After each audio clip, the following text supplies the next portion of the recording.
this case, we have the birth date of a person, and Excel is going to help us to determine what is his age. So this person was born on July 21st of 1984, and we're gonna find out what is his age. So I'm gonna start by typing the equal sign,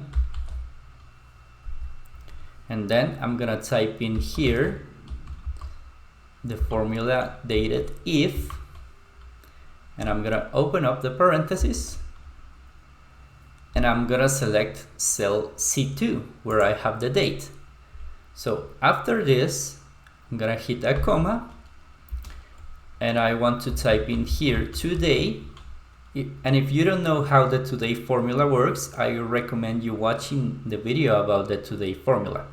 So I'm gonna open up the parentheses, and I'm gonna close it, and I'm gonna hit a comma, and then the third parameter of this formula is to type what is the metric that I'm going to use. So since we're talking about ages, I want to know how many years this person has. So I'm gonna type a Y, which means years, in quotation marks, and I'm gonna close the parentheses of the DATEDIF formula.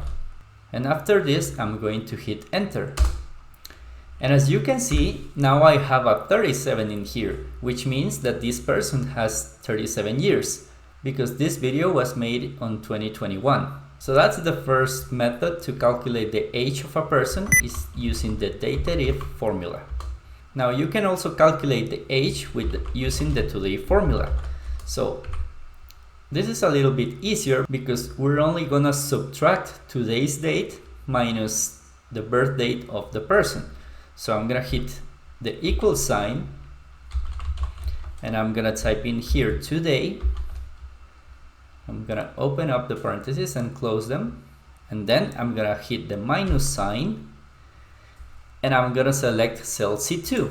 So this is going to subtract today's date minus the birth date of this person, and I'm gonna hit enter. So as you can see, I got the age of this person, which is 37 years with 3 months and 10 days, but I don't want it to be on this way. So I'm gonna go up to the home menu, and I'm gonna go to the numbers section, and I'm gonna change it to number. So now, as you can see, it's telling me that these are the number of days that have passed since the person was born. So we need to add another step in here, because this number is representing the number of days. So we need to change this formula up here. I'm gonna open up a parenthesis before the beginning of the today formula and right at the end of it. And I'm gonna divide this by 365, which is the number of days that a year has. So after I hit enter, I'm gonna get the exact age of this person, which is 37.22 years. So those are two different ways in which you can calculate the age of a person in Excel. I hope that video was helpful. If you feel like practicing, you can download the sample file in the description. Also, don't forget to comment, to hit the red button to like, and to subscribe. It doesn't cost you anything, and you'll be motivating me to upload more tutorials for you. See you next time!